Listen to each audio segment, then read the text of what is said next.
Hey everyone, and welcome back to the channel. So in today's video, I'll be talking about a couple of fixes that you guys can try to fix the problem with Roblox where it's always crashing in Windows 10, Windows 11 in 2024. So without further ado, let's dive right in. So to actually fix this is quite simple, and there are a couple of things that you guys can try. And it doesn't matter what platform you guys are on. You could be on the browser site for Roblox like I have here, or you could be on the actual launcher like I have. Oh, actually, let me switch windows real quick to show you what I mean. Here we are. So here's the official launcher for Roblox. And the idea here is there are times when you try to launch a game on Roblox and you're simply not able to log in, or the game crashes and kicks you out, right? So most of the time, this has to do with either your your permissions or admin control over the game. So to fix this, one thing that you guys can try is to simply run the game as an administrator. And what this effectively does is it gives the game admin zero privileges, so it lifts any security measures that your system has in place that prevents you from playing Roblox.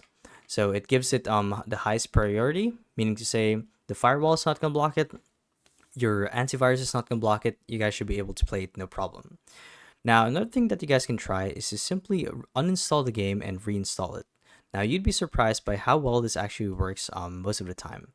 And if that doesn't work for you still, you guys can try updating your drivers, as the crash may something that's being caused by an outdated driver that Roblox doesn't like. So it has to be synced, and they have to complement each other. So you guys have to get the latest driver for it.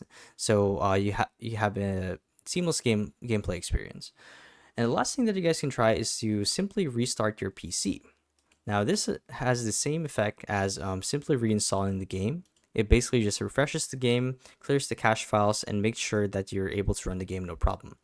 So, by doing all of these fixes, you guys should not crash not crash anymore whenever you boot up Roblox, and you should be good to go. So yeah, that's the video. So hopefully this video helped you guys out, and if it did, be sure to let us know down in the comment section below. And if you guys want to see more videos like these, we do have a YouTube channel where we do guides like these daily. So if you guys want to show your support that, you can do so by subscribing to the channel. So with all of that said, thank you all for watching the video, and we'll see you in the next one. Bye bye.